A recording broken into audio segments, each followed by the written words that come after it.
5, 25, 125 yazalım mı? Hayır. Tamam, o zaman bizim sayılar çıktı değil mi? Hangileri? 5, 25 kesim var, ikisi tekti değil mi? Peki Azra, 5, 25 varsa toplamı 78 olması için 2'nin kuvvetlerinden hangi ikisini alırız? Bu kaç olur? Sonra? Evet. 25, 32. Peki bunları yazdığımıza göre bize ne söylemiş? Arkadaşlar şimdi bize ne demiş? Soldan sağa doğru küçükten büyük olacak, doğru mu? Şartı ne? 2'nin kuvvetleri ve 5'in kuvvetleri olacak, doğru mu? Yani 5 üzeri 7 çarpı 2 üzeri, o da ne eder? 10 üzeri 25 mi eder? Evet. Şunu söylüyoruz. Başındaki i sesi düşerse çift yazılır. Başındaki i sesi düşmezse ayrı yazılır. Gelirken desek de doğru yazılır. Gelirken desek de doğru yazılır. Koşuyor idim de doğrudur. Koşuyordum desek de doğrudur. Diyoruz arkadaşlar. Lervar ekinin yazılan. Özellikle özel isme gelen lervar ekinde kesmeyle ayrılır mı ayrılmaz mı? Buna dikkat etmemiz gerekiyor. Ayşe'de derken aile namı hakkımızda lervardaki kesmeyle ayrılma ilişkilendir. Hoca sınıftaki matematik uyardı derken yazımıyla ilgili olarak bağlaç olan ve nasıl yazılır?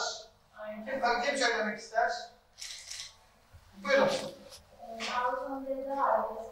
Teşekkür ederiz. Kök derecesi çift olduğu zaman bu sözcüğe nasıl diyordu? Mutlak değer. O zaman mutlak değer açıkça söyle. Peki tek olsa böyle bir problemimiz var mıydı? Peki bu sefer aynı çıkacaktır. A eksi B oldu mu? Peki burası yine mutlak değer. B eksi A oldu mu? Şimdi bakıyoruz. A B'den büyük, ona sıfırdan büyük. Yani A ve B pozitif mi? A pozitifse mutlak değer A gider. Artı B eksi B gider. Cevap bu.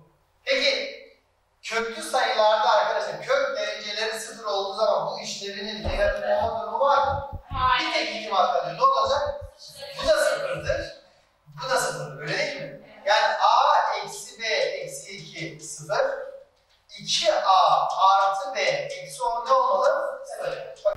İmam Hatip okullarında olmaktan şu an gerçekten ben çok mutluyum. Kendi isteğimle bu okula gelmiştim. Yaz zamanındayız, şu an yaz dönemindeyiz ve diğer okulların çoğu tatilde olmasına rağmen biz burada YKS için çalışmaktayız. Haftada 10 saat matematik, 6 saat geometri derslerimiz oluyor.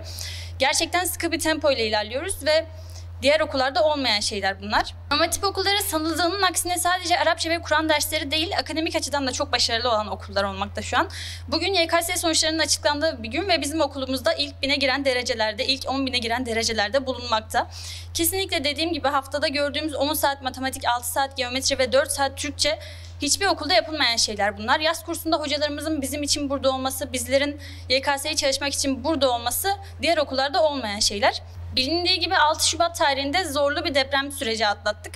Bu süreçte öğretmenlerimizin hepsinin tayin için izni vardı. İsteseler başka okullara, başka şehirlerde tayin isteyebilirlerdi. Ama hepsi burada bizimle kalıp bize yardımcı olmayı tercih ettiler. Şu an okulumuzun pansiyonunda kalan öğretmenlerimiz bile var. Sırf bizim için burada kalmaya devam ediyorlar. Okulumu seviyorum. Okulumuzda hem dini hem akademik olarak eğitim almaktayız.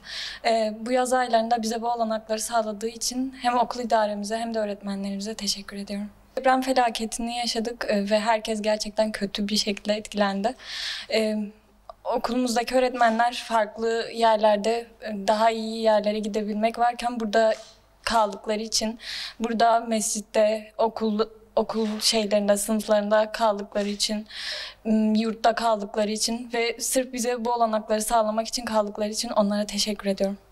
Öğretmenlerimiz bizim için zaman ayırıyor. Bence bu onlar için çok büyük bir fedakarlık. Çünkü yazın bizim için çalışıyorlar burada bu sıcakta.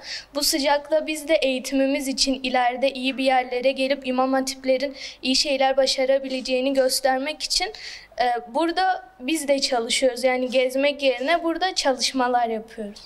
Herkesin sandığının aksine İmam Hatiplerde sadece din üzerine bir eğitim yok. Onun yanında akademik, bilimsel dersler de veriliyor ve İmam Hatiplerden çok iyi doktorlar, mühendisler, mimarlar çıkıyor. Depremden sonra okullar hiçbir yerde okul açık değilken, hatta çoğu yerin hocası bile burada değilken bizim okulumuzda yine kurslar yapıldı. Ve bizim eğitimde geri kalmamamız için yine bize yardımcı olundu burada. Onlar da gidebilirdi, ailelerini bırakıp çoğu öğretmenimiz gelip bize burada ders anlattı. Bu okula gelmeden önce açıkçası ön yargılarım vardı bu okula karşı, İmam Hatip olduğu için. Birçok öğrencinin de bu düşüncede olduğunun farkındayım. Fakat bu okula geldikten sonra bu ön yargılarım kırıldı. Bunların gereksiz olduğunu anladım. Eğitim seviyesi buradaki okullara göre çok daha üst seviyede. Öğretmenlerimiz de çok daha donanımlı öğretmenler. Çok kişi sadece İmam Hatip liselerinde sadece Arapça, Kur'an gibi dersler gördüğümüzü zannediyor. Fakat bunun yanında biz kimya, biyoloji, matematik gibi dersler de görüyoruz. Akademik olarak bunları da görüyoruz. Öğretmenlerim burada yazın tatillerini feda ederek burada bize fedakarlıklar yapıyorlar. Bu yaz kursunu açıyorlar. Onlar için onlara teşekkür ederim. 5, 25, 125 yazalım mı? Hayır. Tamam, o zaman bizim sayılar çıktı değil mi? Hangileri? 5, 25 kesim var, ikisi tekti değil mi?